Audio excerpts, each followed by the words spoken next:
Viven en un country. Andan en BMW para arriba. Los fines de semana se cogen a las mejores minas. Morfan bien todos los días. El día anterior al partido durmieron tranquilamente en un hotel 5 estrellas y se rascaron la verga durante 24 horas sin hacer nada, jugando al ping-pong y al pool y a la play.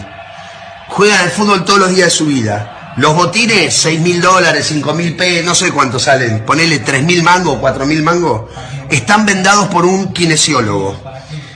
Están bien comidos, están bien entrenados. Las medias, que son las que no te cortan la circulación, los pantaloncitos, que son los de los huevos, que no te raspan los huevos, la camiseta te estira la espalda, es la que no transpira, que sale 800 pesos, no sé cuánto sale una camiseta para jugar al fútbol. La pelota es perfecta, perfecta, 120 euros. Inflada con un barómetro a 8 bares, la cancha no tiene un solo pozo, el arco tiene 7,20 metros por 2,40.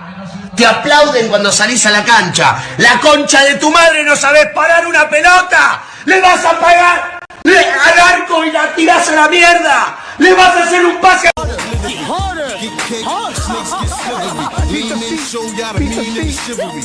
Rap ruler, you can ask Buddha. Right jab like Zab Judah. Every member on my team is a shooter.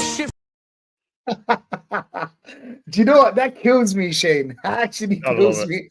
He looks like Slot, just a fatter version of Slot. Yeah. Oh, it's man. Amazing. Hey, but big up to everyone that's locked in. Big up to the real ones. Big up to the real ones, man. Big up Jalil, who's already there. Big up to you, my friend. Shane, how we feeling, bro? I mean, we beat Tottenham surprisingly. I never would guess that we would have won that game. I'll be honest. Sorry, not won. As in the amount of goals that we scored and like open play. Do you know what I'm saying? Yeah. We actually scored from open play. I saw a bit of football, and guess where the goals came from? From the middle, through the middle. That's where the goals came from. When we told everybody that U-shaped football ain't gonna get you anywhere, nobody listened. But there you go. Eze is the individual brilliance, or is it system? We'll get to that in a second. But Shane, how are we feeling? Yeah, all good, man. All good. Yeah, can't complain with the result. It was quite flawless. Spurs didn't offer anything now. We have to take that into account as well. They offered absolutely nothing. Like, this wasn't a tactical masterclass. This was just coming up against a team who refused to try anything apart from just belt the ball long. All our centre-backs had to do was let the ball go over their head, pick it up, and then start the move again. There was no pressure. Zubimendi was quite average, but Eze was fantastic. This is what we signed him for. Well, this is what Berta signed him for. But we do have to remember that, you know, it's a lot of it is circumstance, but that's football. That's the beauty of football. If Havertz doesn't pick up an injury at the start of the season, then Eze goes to Tottenham and he's playing for them, not us. If Odegaard doesn't pick up an injury, Eze's stuck out the wing or he's not playing at all in that game. But I will give Arteta credit where he has finally seems to have using Rice and Zubimendi in a double pivot and letting a 10 actually be a 10, go where he wants. Not where he wants, but definitely around the middle. He can drift around and he can get into dangerous positions, because it proves that even though he will stick Odegaard back in the squad or back in the team when he's fit, it proves that he doesn't trust him enough to leave him as a lone 10. He always has to have someone beside him, whether it's Xhaka, whether it's Rice, whether it's Havertz, whether it's whoever. He always needs someone beside him. But with Eze, he knows he can drop the other two back into a double pivot, give them a bit more freedom to go forward when they want, and the other one stays. And then he knows Eze can handle the 10 on his own. He knows deep down that Odegaard can't. So as much as it's a great result, as much as we're 6 points clear, it's 12 games, Rashid. This idea that the league's done and dusted, I don't mind people. These positive guys seem to get it mixed up, that they think that we're getting mad at them for being confident that we're going to win the league. It's not that. It's when they say it's done and dusted and it's quadruples and it's unbeaten and it's we're only going to let in 14 goals and all this. That's when we get annoyed. It's when they start making outlandish claims. No problem being confident you're going to win it. Absolutely none. I wish I felt the same. Like I genuinely do. We don't get mad at them being confident. We get mad at the overconfidence, of the arrogance, of the it's all done. That's it now. Pack it up. Let's move on to next season. We're going to win everything. Because it's 12 games and so much can change. we slip up in, but not to say in the Chelsea game, the Villa game, any game. If another team strings 3 or 4 wins together and we lose one and draw one, that's how easy it can switch. So I don't mind them getting confident. That's all well and good, but getting carried away is what does my head in. Eze was brilliant. You know, Saka was average for me. Zubimendi was terrible. Royce was fantastic again. Calafiori was decent. Timber was amazing. Hey, they told me that Saka balled Trossard out. was fantastic. So I told you who balled out? Yeah, they told me that Saka balled out. No, he That's was what they told really me in average. domestics. He was really average. Really average. He did what he had to do well, but he I don't remember him beating a player, Rashid. I don't remember him cutting inside and leaving a player for dead. He can't do it anymore. So Trossard was fantastic as well. But I'm sure we'll get into all that. But yeah, look, it's a great result. The only shot they had was a silly mistake from Zubimendi getting caught with the ball, which has happened several times.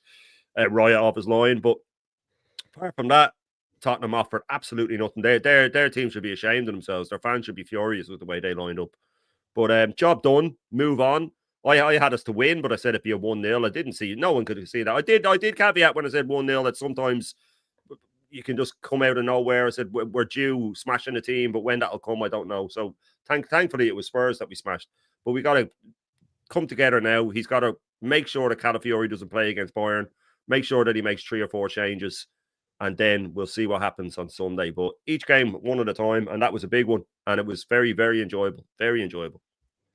Shane, do you know what I told him? I told him, listen, I'm all happy. You know, anytime we beat Tottenham, I'm buzzing. I'll be real. I'm buzzing. Anytime we beat Tottenham, Man United, Chelsea, you know, the usual suspects. And this thing about winning the league, every season they say they win the league. Every season, Shane. It's not like if you were like you're really like someone that has ball knowledge and you kind of like shock me and say, I don't know, this season Chelsea would win it. I'll be like, all right, cool, fair enough. This guy is thinking outside the box and maybe there's other aspects to the game that we can't see. Every season, Arsenal fans tell me we're going to win this season. Do you know what I'm saying? And hopefully we do win this season. Don't get me wrong. Hopefully we win. I mean, hopefully we win every season. That's the way we think. But if we were losing, do you know what they'll tell you? They tell you, oh, it's only been 12 games. There's still 25. Oh, yeah. Why are you getting carried away? Yeah. And if he wins this season, for example, let's say, even though I don't believe he's gonna win, but like if he wins this season, next season he doesn't win, they wouldn't treat him like Slot. You see the way they're treating Slot right now? Oh, you want Slot out, They wouldn't treat him like Slot. That's the thing. It's just different standards to this game. I don't understand. That's what I want those standards held, though, Rashid, and I want these guys to admit it. I want them to admit it that if we win the league and if we are at this point that Arteta has gotten us to, this is what they keep telling us. He's getting us back to being at the top table in Europe and all of that sort of bollocks that now we can compete with anyone. Okay, then. Well, if he wins the league or wins the Champions League or wins any big trophy, if he starts slow next season, then I want him out because that's what big clubs do. So they can't have a both. They either he has gotten us back to being a big club and we have big club standards, or else they have to admit that he hasn't. It's one or the other. They're not having it both ways, man. Not having it both ways. 100%, man. 100%. But big up Joseph Tyro as well in the chat. Big up to you, my friend. Big up Jalil. I think it's his birthday today. Big up, man. Big up. We did beat Spurs, bro. I'm buzzing. I can't lie. I'm very surprised, Shane. I'll be honest with you. I mean, we did the starting XI. It's always lit as always, man. Do you know what I'm saying? Always lit. Always a fun time. Do you know what I'm saying? Anybody that don't know about the starting XI, you need to come check it out. You know what I'm saying? Every time. It's a movie. It's a movie. Every time we're having fun, you know what I'm saying, talking about football. I don't think any of us said that we'd win for it. Was it Lee? Maybe Lee said 3-1. Is he? He said 3-1. He said 3-1. Yeah. He said 3. I think you said 3-2, innit, Shane? No, I said 1-0. I said 1-0. I said 1-0. Sorry, but in my head it's like a one goal difference. Yeah, it was just a one goal. There's a 1 goal difference, and I did say that we are due to smash someone, but I didn't think it would be. Tottenham. I mean, Shane. They played the low block. I need to get straight into this because this has been one of the biggest problems. Do you know what I'm saying? The biggest problems we've been dealing with every season. Do you know what I'm saying? So we go into the game. As soon as I see Eze play a little dink, I said it on domestics as well. A little dink to Declan Rice, and Declan Rice had that shot. By the way, he should have scored that one. But Yeah. I understand it's Declan Rice, isn't it?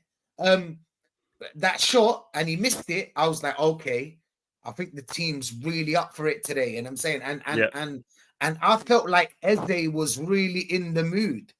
Now, my question to you is, before we get into the game, what got into Eze? Because I've seen him for how long? How many times have we seen him? 8 games. Let's say 8 Maybe, games. yeah, about that, yeah. 8 games. I haven't seen much of Eze. I'll be honest. Rarely touches the ball before this game. I mean, rarely touches the ball. Some moments of brilliance, of course, because he's a top player, isn't it? Every top player has moments of brilliance. I mean, even there's a lot of players that we don't rate have moments of brilliance. Of course, yeah. Yeah. So was it Tom Frank with the whole who's Eze, or was it a Derby? He wanted to make his name for himself. Was it Odegaard coming back? What do you think it was, Shane? I just think class shines through in the end. Even with Arteta as your manager, when he's trying to nullify creative players, sometimes they just break through and they just have one of those games. We need to see it throughout the season, though, and maybe 2 or 3. But it was fantastic. It was brilliant. It looked like he was off the leash a little bit.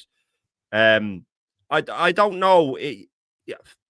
I've said this for a time. There's nothing he can do. For me, personally, there's nothing he can do that will stop him being replaced by Odegaard when Odegaard's back.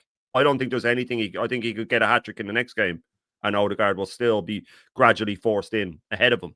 So we just have to hope, and it's awful to say it, but the Odegaard has a setback. That's awful to say it, but we have to hope that we look at the things with Havertz getting injured at the start of the season.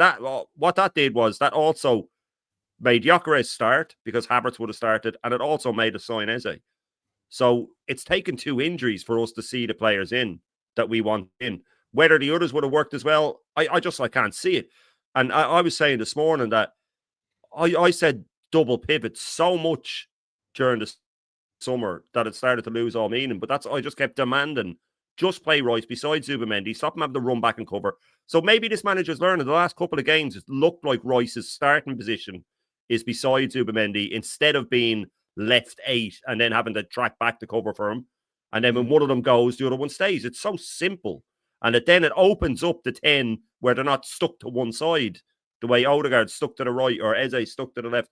He can just play in the 10. But I put the vote out to a poll out to my chat this morning, Rashid, and I said, if Odegaard, Zubimendi and Rice are all fit, do any of them think that Eze will start in the midfield? And about 40% said they think he would. I don't see it. I don't see him dropping any of those 3 ever. If they're fit, they're playing. But we have to look at the good side. We smashed them. Eze was fantastic. He's an Arsenal boy. It was a North London derby. He even said that he prayed beforehand that he'd get a hat-trick.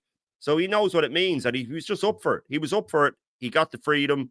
They backed off. Their midfield wasn't closing down very close to the defence. For someone that was playing so defensively, they were leaving massive gaps in the 10 area, and he was given freedom, and he balled out. One of those games, man. Let him enjoy it. He's a smart kid. He's experienced. He's a winner. He's a big game player. We've seen that with his goals in FA Cup finals and Community Shields and stuff like that. He's a big game player.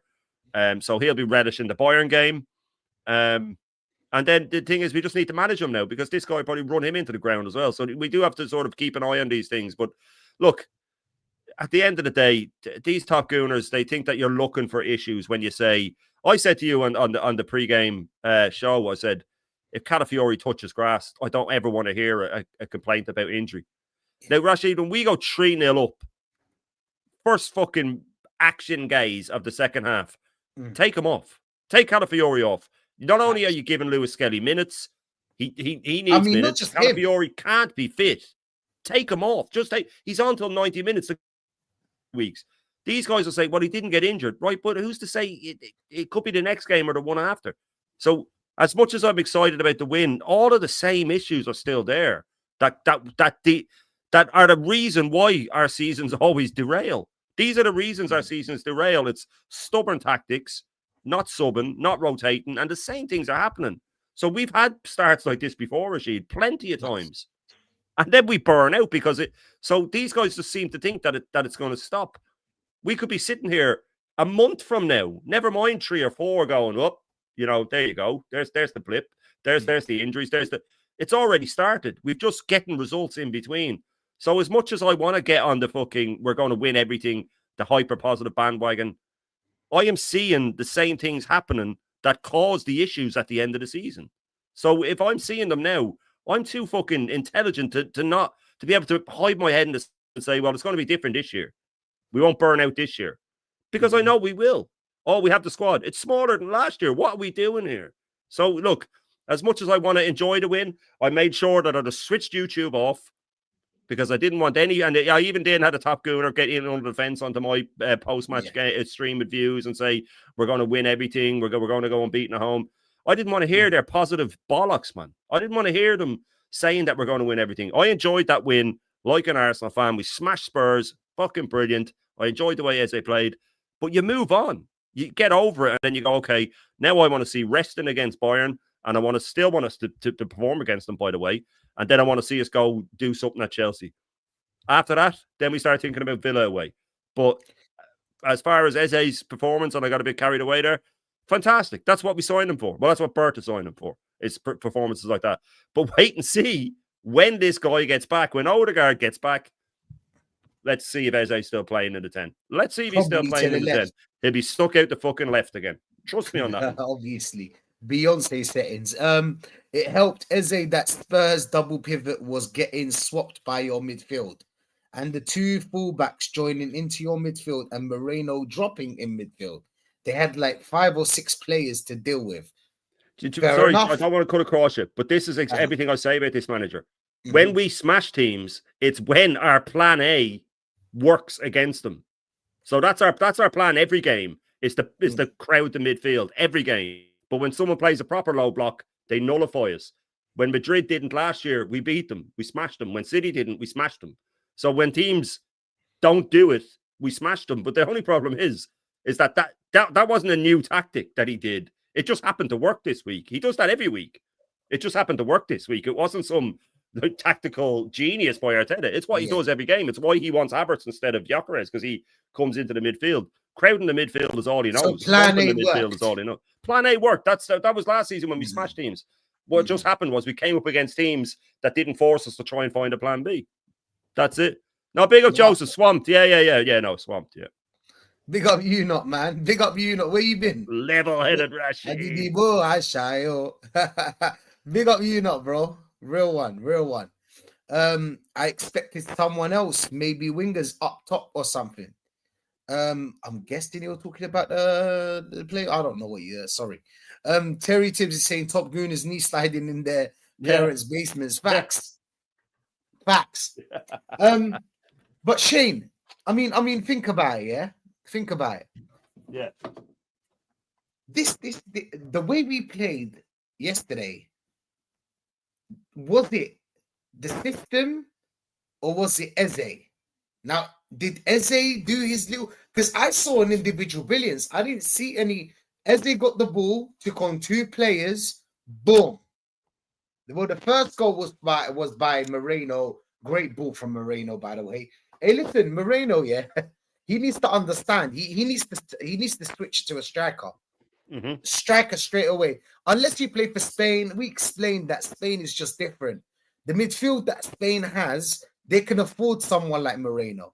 Do you get what I'm trying to say here? They can afford, innit? What's his name? Keita used to play for Barcelona. Not a lot of people remember him, but he was part of the Barcelona team. When he used to come into the midfield, they still used to smoke teams 6-6, 5-1, 5-1 because you had Xavi and Iniesta right next to you. So I think it's a Pedri kind of, do you know what I'm saying? And the players that they have, a Rodri or a Gavi or any kind of like Spanish Olmo or the Spanish midfielders that they have. Do you get what I'm trying to say? So that was one of the examples. I think of it like that because Keita used to come in and the midfield used to look the same. Even though from Keita to like Busquets or Keita to Iniesta, Keita to Xavi, there's a huge difference in it. There's like a big difference between them. But you wouldn't see the drop. Do you agree with me, Shane, on this one? Like Moreno, is this where you would play Moreno? This is his. I wouldn't play Moreno at all, Rashid. I wouldn't play him at all. He infuriated me in that game. Apart from that pass, all he does is flop to the ground. That's it. That's his job, is just hold the ball up and then drop to the ground. He spends more time on his arse than anything else. With Spain, like you said, it suits him. They have outfield, including centre-backs, 9 silky players who can do anything at any time. And he just has to barge into the box at the right time and get on the end of something. It works. It works fine. It's what they do. He's like Thomas Souček at West Ham. That's his job. He's not very good on the ball, but he just times his run perfectly. I mean, Souček could ball out in that Spain midfield. Right? He's the same type of player. No, I'm not being insulting. Like, he would. If he was in that midfield, he'd be netting goals all over the place. It's just the way it works. It's a system. So it's these, he's surrounded by top players, and Spain have always done that. The La Roja Spain, the ones like that dominated 2008, 2010, 2012. They always had like a Senna or someone in there that was a bit of a donkey, but he just he was the Gilberto Silva, as Arsene Wenger said. Gilberto Silva carries the piano, so the rest of them can play the tune. Like, you know what I mean? So that's his job.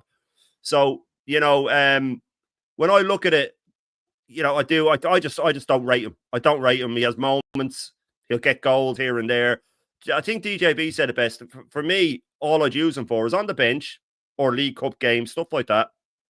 And if we're losing or drawing and we need a goal in the last 15, 20 minutes, throw him up front next to the other striker and just let him cause pandemonium. That's it. That should be his job. Shane, you think like me. You want him as the third choice striker, right? Yeah, but he can play in midfield for League Cup games, or if we're qualifying the Champions League or whatever, exactly. Where would be like which team from the Premier League you wouldn't play him against? In midfield. Top 10. Yeah, in midfield. In midfield. Yeah. None of them. I wouldn't play him in midfield in the Premier League ever, regardless. What about if we're in the Carabao Cup, but we're meeting a Brighton, for example? I suppose it depends on the round. If it's a semi-final, no. Quarter-final and back, then yeah. Okay. You know what I mean? If we're earlier on, you'd probably play him. I'd play him, regardless of who we're playing, just to get him in there and just so he doesn't start fucking pissing and moaning. You know what I mean? Oh yeah, to give him some minutes. I understand. Keep him happy, like, you know what I mean? Although he got his wages, I think he's on 5 or 6 times more than he was on Sociedad. He's happy enough regardless. But they wanted to play for Arteta though. Oh no, because he got the phone call. I'd say he got the phone call. That's all we hear. We hear about the phone call again. He's gone back to the Eze. How did Arteta turn a question about Eze getting a hat trick into the phone call he had with him? Always back to the phone call. Phone call with him. Phone call with Gyökeres. Always a phone call. Arteta just picks up the phone, and when he rings, people say, "Oh yeah, I want to go there." Oh, absolute shit, that's bollocks. Yeah. He turned Kieran Tierney's goal for Scotland into himself. Did you see that? Did. Yeah. Oh man, the last question. How did Tierney? What do you think of Kieran Tierney scoring for Scotland? Kieran Tierney scores to make it 3-2 to get Scotland into a World Cup. Oh, guys, very happy, guys. But I lived in Scotland and I know what Scotland is like. And I had a great time in Scotland. How did you manage to do that, man? In one sentence, he managed to spin it back to him. This fucking guy, man. But there was an opening there, innit? He played for Rangers. Rashid, you mean Seydou Keita? Yeah, exactly. Keita was one of the players that what I mean by like between Keita and the player and Iniesta, for example, Iniesta would get injured. Oh, it's a vast difference. Vast difference. Yeah. Do you know what I'm saying? Massive difference, right? Yeah. But you wouldn't see a drastic drop in the team. The team would still like if we lost Declan teams. Rice. Like if we lost Declan Rice and put Marino in, the drop is massive. Massive. Drastic. Yeah. Drastic. We played Marino so many times in that midfield. I mean, he was on his bum most of the time against Tottenham, even when he was in the midfield. But Marino likes to make third man runs. Yeah, exactly. I see him scoring against us at the Bridge. Maybe, Marino's problem isn't scoring. Marino's problem is playing that midfield role, attacking and defending at the same time. He's losing slow. The ball. Do you know what I'm saying? Not that good on the ball, a bit clumsy. If he doesn't get the free kick when he collapses to the ground, he loses the ball an awful lot. So if you have a ref that isn't falling for it, he's a disaster, an absolute disaster, because the amount of times he drops to the ground and then he's waiting on the free kick and he doesn't get it. He loses the ball an awful lot, man. Just like Zubimendi. Yeah, facts. Zubimendi, something else to talk about. You see, it shows Zubimendi. I mean, he got pressed, and we've seen him get pressed so many times this season. So it wasn't the first time. So people are saying, but we were winning. Why are you complaining? No.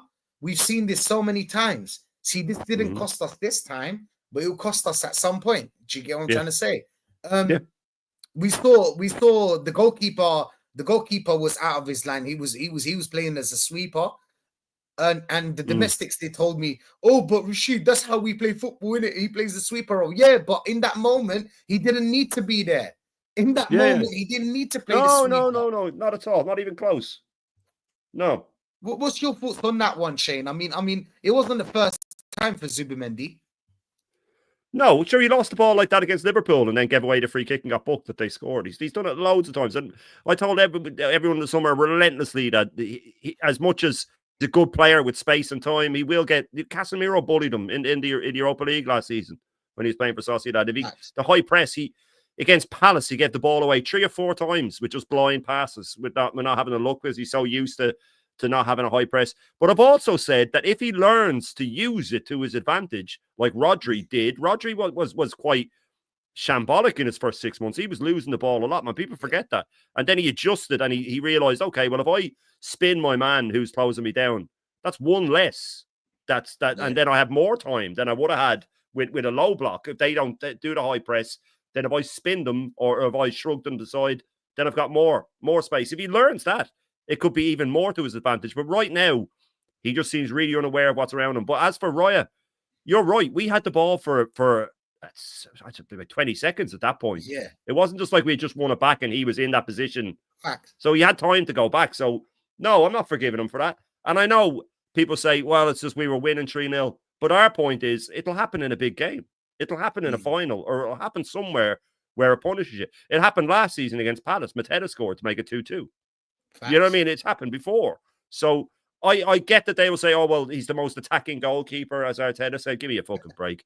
And now he's just said that Marino's the defensive number 9. So we have the best defensive number 9 and the best attacking goalkeeper. Fucking unbelievable. Just switch them up. Play Raya up front. Put Marino on goal. But what he's doing with that, there's no need for it. There's no advantage to it for me. I don't see the advantage of having your goalkeeper do that. I really don't see the advantage. I think it's fancy for the sake of fancy. They would say Neuer, not to play... But he didn't play like that though. He didn't play like that though, Rashid. Yeah. He would have come out with the ball when they had the ball, fine. But like, you know, I mean, when the defenders had the ball, but our midfielders had the ball. He didn't need to be involved. If our centre backs have it, fair enough, spread out, do that thing. So that way your fullback can go forward and you spread it out. But when we've had the ball for a while and we're popping it around midfield, what are you doing?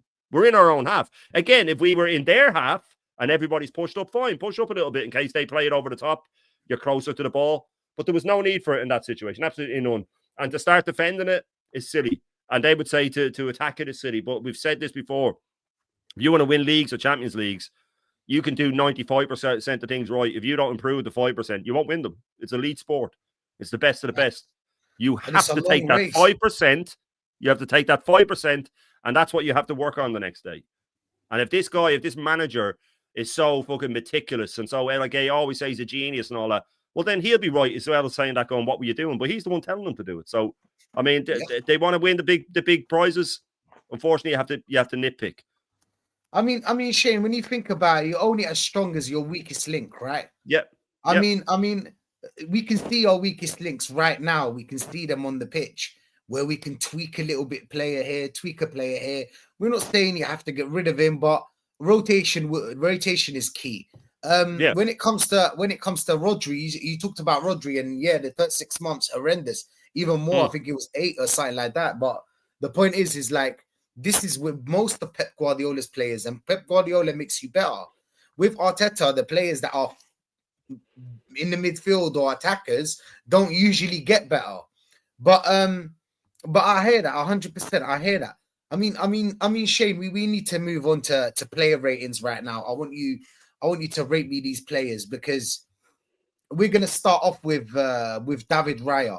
David Raya, after the mistake he made, I'm saying, apart from that, really, he didn't get tested at all, did he? 0 shots on target. 1 shot on target. 1 shot on target. Yeah. I think they didn't even create anything. Like, they did not have another shot. No, I think in there was my a little opinion. tame. I think at 3-1 there was a little tame feathered deflected shot that just rolled through to him. I don't even know if it would count as a shot on target. But if we're going to rate him, the only thing he had to do, he fucked up. So he has to get like a 3 or a 4 maximum. You know what I mean? But that's Fair what I enough. mean, really. Like, he had nothing else to do. And he messed it up. The one thing he had to do, he messed it up. So, Yeah. I'm gonna go with a 5. I'm gonna go with a 5 for Raya. generous. Even though the one thing I understand why he's quite generous, but still, Raya, I have a soft spot for Raya. Oh, He's a you're good level-headed, Rashid, though, you see. I'm You know what I mean? So you went right in the I'm middle, man. level-headed. You know what I I'm mean? level- I'm hyper negative, level-headed. so I went fucking down, man. I've Fair got enough. standards, guys. No, I got a lot of time for Ray. I'll be real. I got a lot of time. I believe that He's amazing. he He's saves amazing. us a lot. Yeah, he saves us a lot in a lot of sticky situations. But that's gonna happen again, by the way. Not because I gave him 5. That's gonna happen again and again and again. Mhm. But until then, we can't really speak about it. Timber, solid 7. 7 Oh out of no, 10, I go solid. higher. I go much higher. I go 8 or 9 for him. Okay, why? Now he didn't have much to do, but going forward, he's got so good going forward. Mm. I'll give him that, man. I said in the summer, me and DJB were You talking think he about it. got better? Yeah, I think I was saying he's the second best right back in the world behind Hakimi, and I said the only reason is that I put Hakimi ahead is going forward. I said defensively, Timber is slightly better, but I think Hakimi is so much better going forward. But this season, going forward, he has really improved. He's charging. He made a couple of runs in that game where you left him for dead. I remember at the very start, he was out wide and he spun a few players. That guy, he just fucking rest him, man. He's going to go down again. He's going to go down again, Rashid. And it breaks my heart every time I see him playing 90 minutes. He's not made of steel. Like, so, but look, I know I'd give him an 8 or 9. I thought he was absolutely phenomenal. I mean, Timber, yeah, 100%. Calafiore, didn't see him do. I didn't see him that much on the pitch. Is it just me? You know, sometimes I feel like it's just me. I didn't really see him. I really didn't see him. 6 out of 10. He was all right. Decent. You know what? No. He caught Kudus. He had Kudus. Kudus is a big problem. So 6.5. Let's say 6.5. Yeah, I give him a 7.5. I think he did everything he needed to do well. Again, what was he doing playing the whole match? But that's not on him. That's on the manager. But yeah, 7.5. It's very hard to give the defenders high ratings when they had literally nothing to do. Like Facts. Spurs didn't even try to get out of their half. You know, Saliba got little in Richarlison's face, and Capia did everything he had to do quite well. But it's very hard to rate them highly when they had fuck all to do. But I'll give him a 7.5 because he didn't do anything wrong, really, but he didn't have much to do. And it wasn't like he was bombing forward all the time or, you know, so yeah, that's 7.5 for me. Because as a fullback, Shane, and I'm sure you agree with me on this one, you need to attack and defend. That's the reason why we like Tierney, because Tierney's quite a balanced defender. He can defend and attack at the same time. Timber can do that as well, defend and attack at the same time. That's why they're so great. And I didn't see Calafiore bombing forward that often, but I understand. Kudus, you're up against Kudus. It's always a long day against him.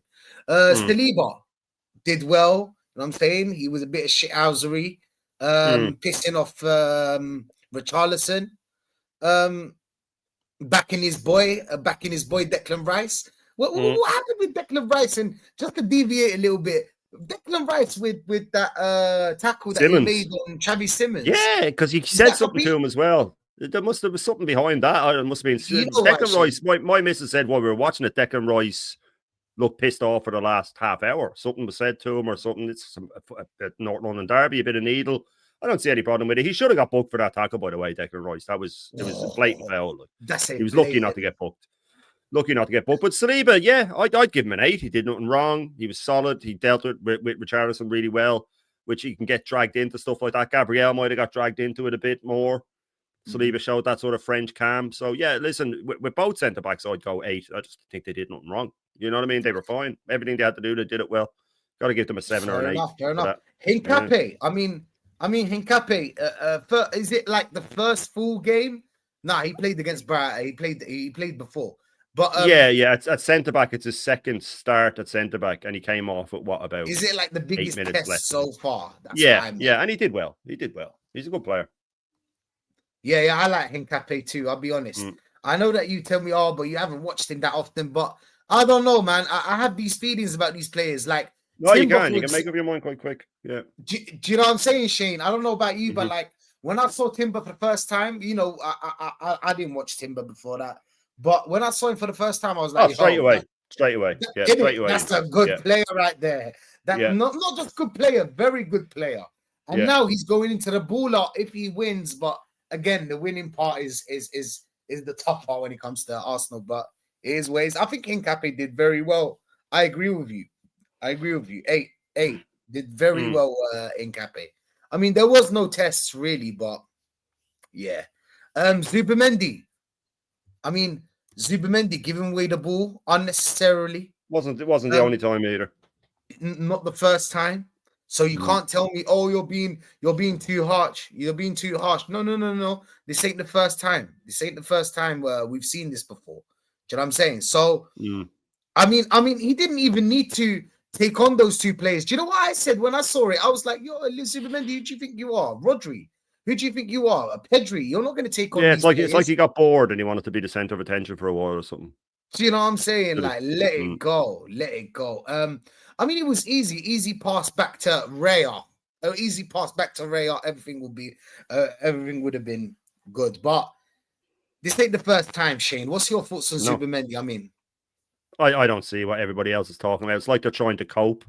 I've heard that he's making Rice look better. I've heard that he's making tackles that we're not seeing, whether we refuse to see them or there's some magic tackles. He made one tackle in the first half that was all right.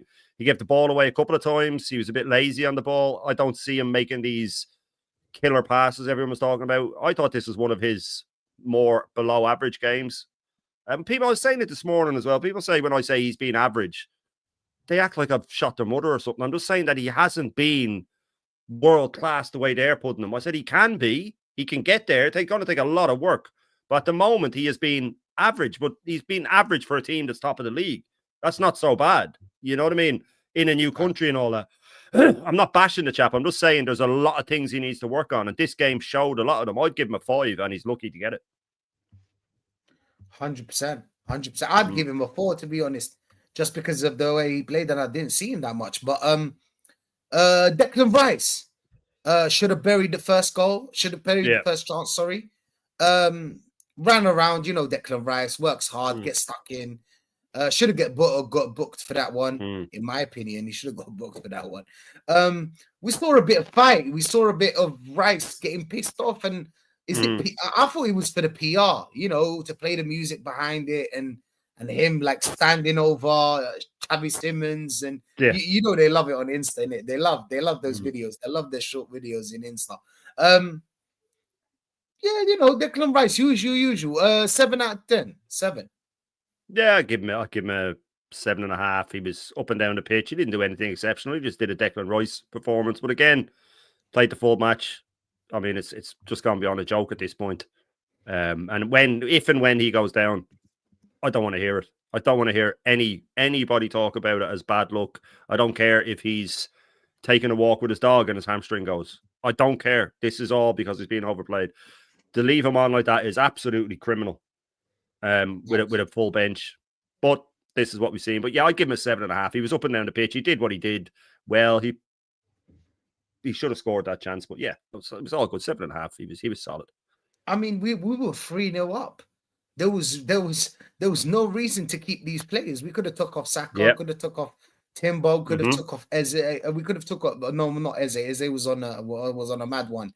We could have took off Rice. We could have took off Calafiore. We could have took off a lot of players. And would have been all right, because 3-0. Tottenham weren't offering anything. There was about 1% chance of them getting back into the game. Do you know what I'm saying? You would have been a millionaire if you put money on Tottenham going back to the game. But it is what it is. Eze, Starboy. That was a real star performance. I think it was incredible. The first goal, the way he took on the two players. You know what I'm saying? You know how harsh, you know, maybe we're a bit harsh on Eze, or I'm harsh on Eze, because I feel like because you're a star, you need to be held to a different pedestal. Yeah. It's not the same. Yeah. I'm sorry, it's not the same. Messi used to give 1 assist a game, and everybody would say he had a bad game. Yeah. Do you know what I'm saying? And he would have assisted. He would have assisted in that game. But that's the real Eze. That's the Eze I want to see week in, week out. I mean, I haven't seen Eze until today. It's a bit. Yeah. It took a bit of time. I don't know why, but maybe we plan A worked. That's why it banged. Maybe it was individual brilliance. I don't know what it is. Long may it continue. And yeah, that's my thoughts on Eze, Shane. What's your thoughts? Yeah, he was brilliant. I've said it before that the all of those goals, actually, all 3 goals, like a couple of touches, slap it, 1 touch, slap it. They're all snapshots. Keeper wasn't ready. Odegaard doesn't score any of them, not one of them, in the same position. He takes an extra touch, or he spins back around, or he tries a little scoop pass, or he tries to take a second look, or a third touch, or a 4th touch. He doesn't score any of those 3 goals, not any of them, right?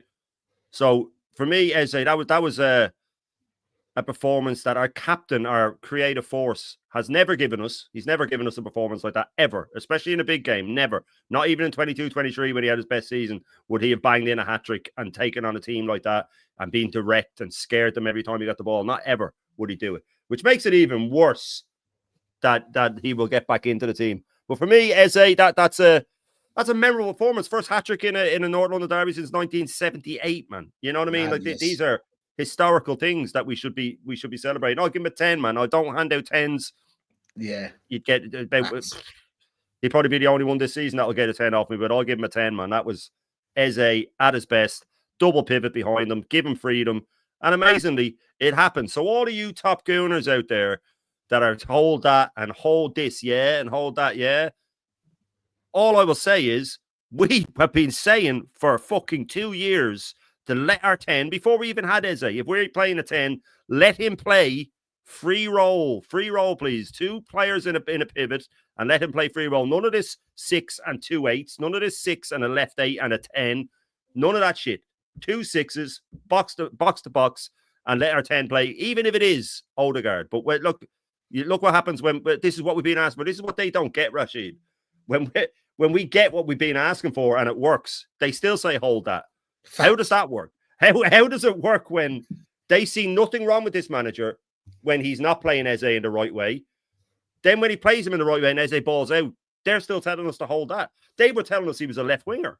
They were trying to convince us that he was a left winger because they knew Arteta was going to play him there. Now that he's in a 10 and getting a hat-trick, they're telling us to hold that. We had a whole argument with them, Rashid, on a panel where a gal had heat maps and all of this bollocks. And he was trying to explain to us that he's a left winger. And Christian was saying he's a left winger. He plays more at the left. And they were all saying, oh, no, he plays at left. And D was saying, no, he plays more at the left. And we were telling them, no, he has to play in the 10 as a lone 10. Then he does it against Spurs. And they're owning this performance like we have to hold that. How does that work? I can't if they saw it before us. But how does that work? When because they just did. Because we were saying this manager will play him out of position. They were saying, no, never. That's why they tried to tell us he's a left winger, because they knew that's where he'd play him. Then he balls out in the 10, and they tell us to hold that. I mean, it's like dealing with kids sometimes. It really is like, it's just like, what's the point? You can't win. You can't win, Shane. No. Saka. I'm hearing a lot of people say Saka balled out. Some people are saying Saka played very well. No. I don't know what they're talking about. I feel like he was the weakest on the front line. Probably him, Marino, Trossard, and then Eze. I didn't see him that much, Shane. I'll be honest with you. And it's nothing against Saka. You see us, we were praising Eze. We gave him a 10. It's nothing against any player. Anybody that plays well, we will say he played well. Because it's nothing personal. I don't know him personally. Do you know what I'm saying? There's only one guy is personal with him, and that's Xhaka, for other reasons. The other players, it's nothing personal. I didn't see him, Shane. I saw him once, I think, when he beat Adoji, and then Bentancur pulled him back. Yeah. He was supposed to go through, not through on goal, but it would have been a dangerous shot where he turned on the ball and half-bodied it, and the keeper parried it wide when he should have just caught it. It was so tame. Probably he's broken though, Rashid. He's broken. He can't beat players anymore. Arteta's broken him. He's broken him. He can't beat players. If he learns to adjust his game, maybe. But I'd give him a 6, and he'd be glad to get it. Yeah, I agree. Because he did nothing wrong, really. So, I mean, I think balled out is not the word. Balled out is not the word. He was all right. I was told Zubimendi balled out. I was told Zubimendi was, and I quote, unbelievable. What's the point? Oh my days! What is the point with these guys? We go on the left. Trossard. I mean, we told them that Trossard is better than Martinelli. We told them Chloe Kelly's better than Martinelli. We told them Trossard is the best choice. You know what I'm saying? Trossard is the best choice on the left. And when we said Trossard, we wanted Trossard, either sell Trossard or Martinelli. We're thinking of upgrading on them. Yeah. Do you know what I'm saying? It's not that they're not good. We want to upgrade. Do you get it? Like Zubimendi's not shit, but we want to upgrade. Do you get what I'm trying to say? So this is the thing that these people don't understand. They want it to work with these players. And when it comes to Trossard, I mean, Trossard's always had that little magic moment. You know him, Trossard. Always a little magic moment. When he's playing, he always creates. You know what I'm saying? He tries very hard. I think the manager's very harsh on Trossard, to be honest. He's the first one to be subbed, or he's the first one that doesn't play next game if he doesn't play well.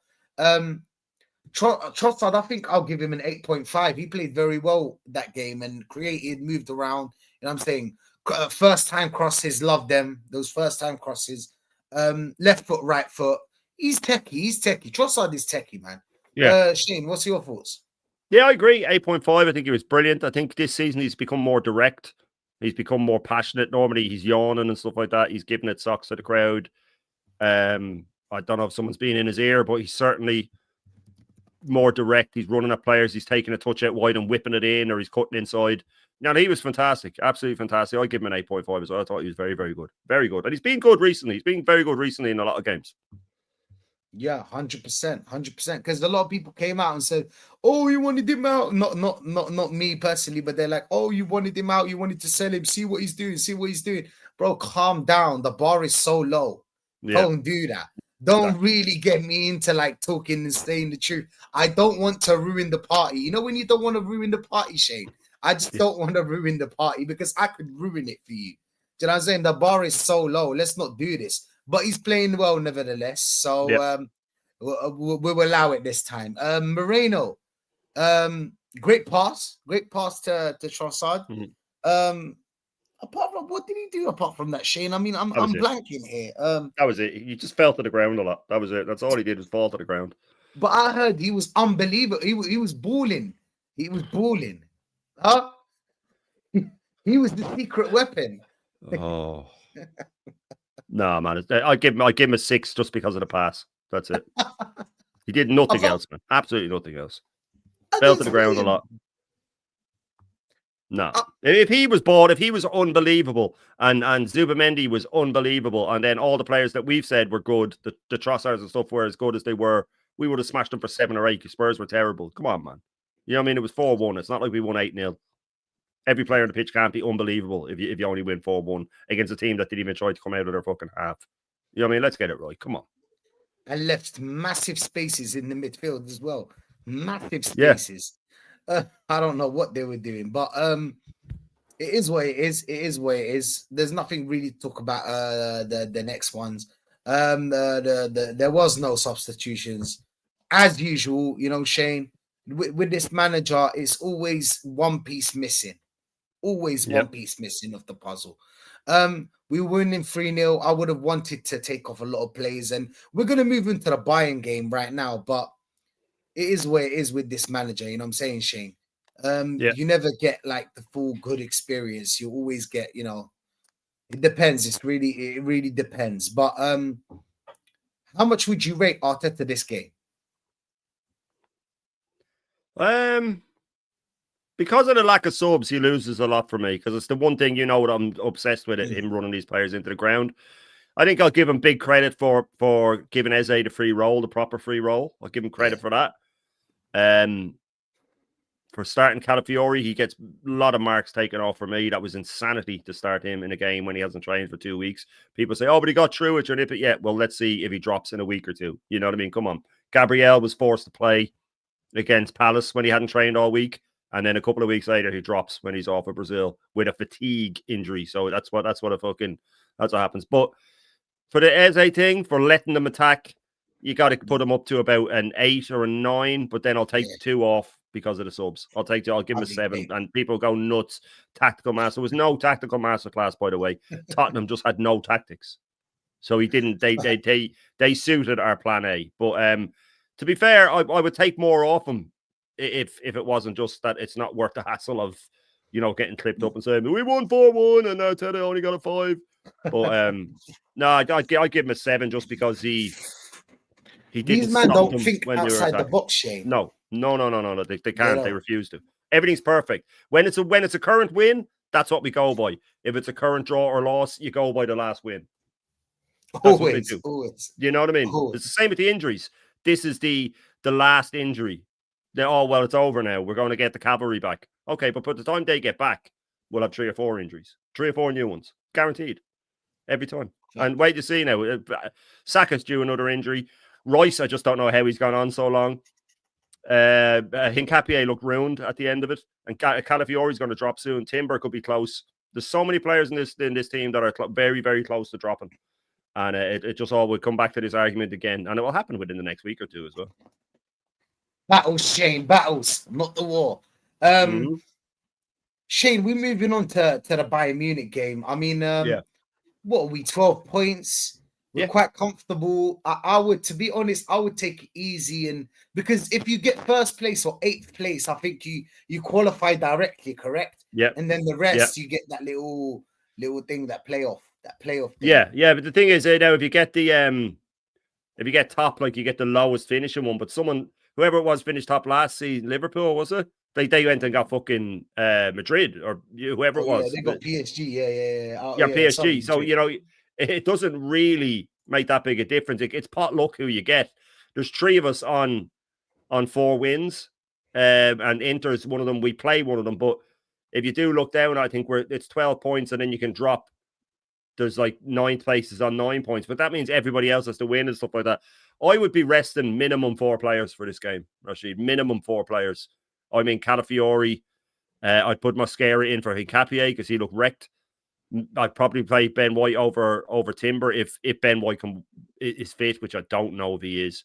I'd take Rice out if possible. I mean, people go, well, that's crazy. They'll smash us. But I've said before this week, I said if someone came to me and said you can have 2 wins out of these 3 games and 1 loss, which one do you want to lose? I go, lose the Bayern game. Easily. Lose the Bayern game. Win the other 2. But imagine we made 3 or 4 changes and beat them, Rashid, as well. You know what I mean? What that would do for the squad. He won't make changes, though. That's the problem. He'll make 1 or 2, and that'll be it. But that would send a good message. That would send a massive message. For morale, for everything. Shane, I'll be honest with you. I would rotate the team. I would rotate it heavily.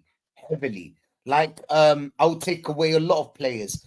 I don't want them to be in this kind of like battle. Even if we lose the game, it doesn't mean anything to me, because do you know what games I focus on, Shane? It's when we're under pressure. If we were, for example, had like 3 points, let's say example, we had 3 points and we're meeting Bayern Munich, then it matters. Do you get what I'm trying to say? 12 points doesn't really matter to me. I mean, we can afford to drop points against Bayern Munich and go on, and I think we can beat Bruges and a little. Bruges are tricky, man. Bruges are tricky. I will say that, and Inter are tricky. But the only thing is, he wants this clean sheet bollocks and all that sort of stuff. You know what I mean? He wants all of that sort of stuff. So that'll keep the top gooners on the side. He aims for things like that, and that's what he's going to aim for. I'd be surprised if he makes more than 1 change. I really would. What would you do, Shane? What would you do? Like, let's say you're if I was manager. If I was manager, I'd go Martinelli for Trossard. I'd go with the two pivots again. It would always be the 2 pivots for me, and I'd take Rice out. I'd put, I suppose, Norgard. I suppose he needs football. I'd put him in beside Zubimendi. Tell them both to sit. Don't be moving. I would leave Eze in because of the way he's playing. I would leave him in because of the way he's playing. And I'd give him a free roll, but I'd have a plan to take him off on 60 for Ethan. I'd play Ethan out the right. I'd play Ethan out the right because Madueke's not ready yet. And I'd play I might play Martinelli up front. You know that? I'd give Martinelli a go up front, actually. Yeah. Hit And I them on the suppose I'd leave counter. Trossard in. I'd leave Trossard's quite good with fitness, and he hasn't played. It's not like he's played every game. I'd put Lewis Skelly in. I'd put Mosquera in. And if Ben White's fit, I'd put Ben White in. Otherwise, I'd leave Saliba. I'd leave... would I leave Saliba? I'd have to know. You see, I'd have to know their fitness. But from what I do know, then, yeah, I probably would... Yeah, you don't want to lose Saliba as well, do you? Would you leave him? Yeah. Depending on how bad Nketiah is, or if he is, he should be fit at this point. He's barely played, actually. So, yeah, so fuck him. He just...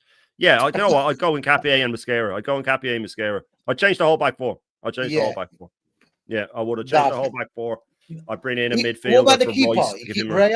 Keep Raya. If he's struggling for fitness, there's something wrong with him. He does fuck all. I know he plays at left back half the time, but no, I'd leave him. I'd leave him in. That's too much for me, especially with a new defense and with Kane and stuff up front. No, I'd leave Raya in and I'd change the back four. I'd take Rice out for whoever needs to be. Do you know what? Even though we're at home, fuck it, man. I would play Zubimendi and then play Ethan and Eze. You know what I mean? Okay. Do you know what I mean? I'd do something mad like that. Let's play some football. Just surprise them. They're not going to expect it. And if they start to get the better of us, then you keep the lads on the bench or keep some of them on the bench. But I'd be making a lot of changes if it was me personally. But when then I have to meet in the middle ground because it starts head out, I'd be absolutely delighted if you made 3. You know what I mean? Or 4. Yeah. I'd be really delighted. So I have to meet in the middle. But I think one maximum. How many changes do you think he's gonna make? 1. I think 1 maximum. Even if I can see the same team. I can see the same lineup as was against I can see the same lineup for all 3 games. For the Chelsea game, for the Bayern game. Records? Do you think it's because of records? He thinks he's a coward. He's a coward. He's a coward. The Champions League one is to stay top and to show that we're the best team in Europe and all that sort of stuff. And he knows that if he finishes top in that group stage and then goes out and finishes second in the league, the top Gooners will still say, "Oh, he broke this record, he broke that." He knows that's the way he's a politician. He's a politician. He hasn't learned yet or refuses to learn.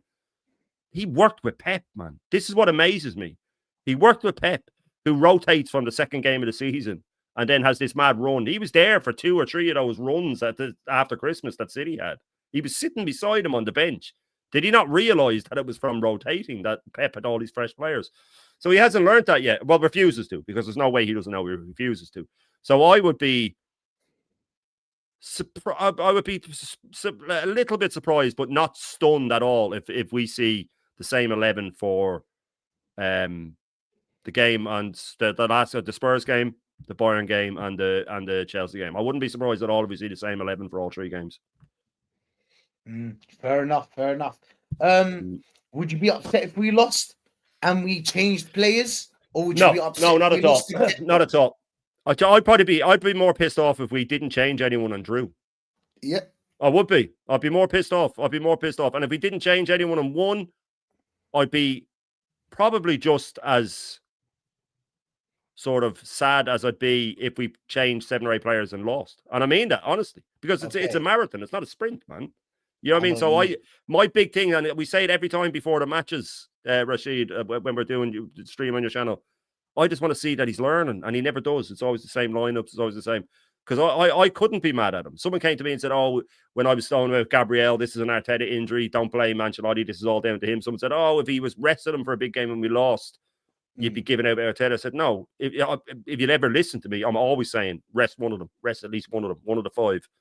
So I wouldn't be mad at him if he made 5, 6 changes and we lost. I wouldn't be mad at him at all. Not at all. Fair enough. Same here. I wouldn't be mad. I mean that's something I want to see. Do you think Bayern Munich will rotate? Do you think Bayern Munich will rotate, or would they go strong? I don't know company strong like that. I don't know. I think they'll go strong enough. They'll probably make 2 changes, maybe 2 to 3, but nothing big. And their league isn't as intense as the Premier League. He can afford to play the same players. You know what I mean? He can. It's not as intense. People forget that when we're talking about Gabriel playing every game, it's at the highest intensity imaginable as well. Yeah. They don't. And the manager, the constant pressure from the manager. Yeah. Making them run. Yeah. Yeah, 100%. Are we the most team that runs on the pitch? I want to know Yeah. that. Yeah, Are we? City are close, which surprised me. Yeah, City are close, Oh, which my did surprise days. me. But City's City are players second. don't start as many, and they come off a lot more. City are right up Wow. there for ground coverage. Yeah, with the way they play now, they're playing much more direct in your face football. So Mm. now Haaland's really low. He's played the most minutes for City, but his ground covered is really low because he most times But just we're standing around probably. waiting, and then he. So I'm thinking City are probably running more towards goal. We're more running more. Yeah, we're running back. Yeah, Okay, that's what we're people need running to back. realize as well. Yeah. Oh, Everton red card. Mad. Oh, no way.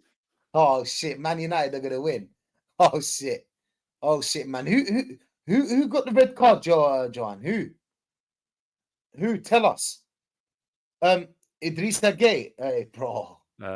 He's prone to it. Reckless, man. You know, down to 10 men with like what 17 minutes to play. 17 minutes they played. Oh man, Yeah. that's gonna be very, very 12 tough to win. minutes. 12 minutes. 12 minutes. Madness. But what's your prediction, Shane? We'll end it. He got with it for this. fucking slapping his own player in the face as well, man. Oh, did he? Yeah. Bowyer and fucking Dyer settings, man. Bowyer and Dyer settings. Remember Bowyer and Dyer grabbing each other? Yeah. Prediction, is it? For the Bayern game? Yeah. I can see a draw. I can see like a 2-2 draw. A 2-2 See a draw. 2-2 draw, yeah. I think there'll be goals in it, funny enough. What about you?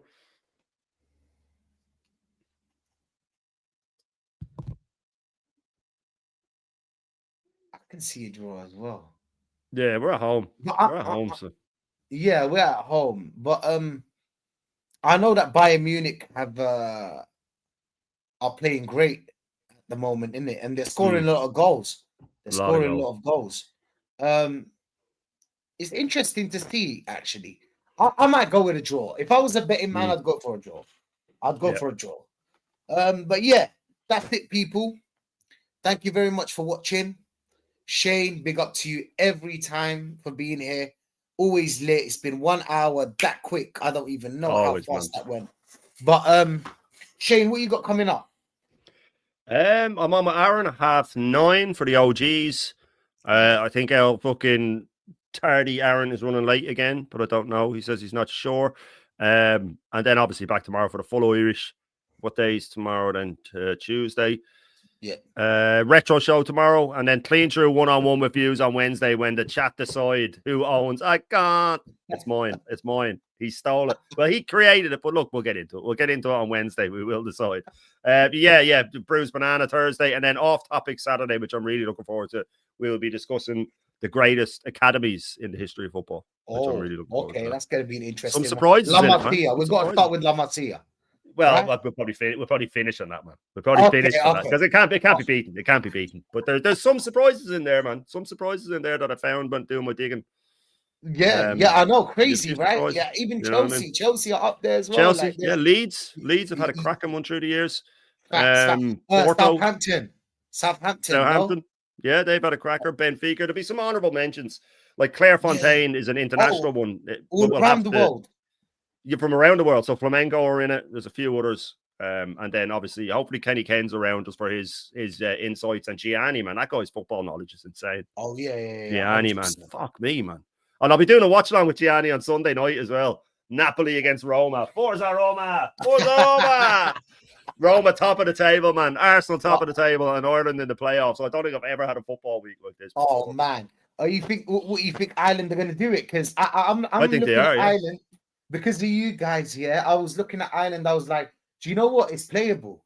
It's playable, isn't it? Czech Republic are not the Czech Republic we remember. And then if we get through, we have a home tie against Denmark or North Macedonia. And Ireland at home are tough for anybody, man. So the away one's the big one. If we win that against Czech Republic, then I would be like, yeah, here we go. But I think it'd be cruel not to now after the highs of Parrott absolutely balling it. Well, that guy's a saint over here now, like. He'll never have to put his hand in his pocket again. Like, he's a good finisher as well, man. That guy, really good. Rance does not own it, Gunnar SE. I own it, and you know it, pal. Big up, man. Big up. SE, man. The stars are aligning. Big up, big up. But thank you for people for watching. Big up to every one of you. You know what I'm saying? Big up you not, bro. It's been time, bro. It's been time. Joanne, Guna SE, big up to every one of you. We're gonna raid Lee. So yeah, Shane and Rashid raid on the way, and we're out, people.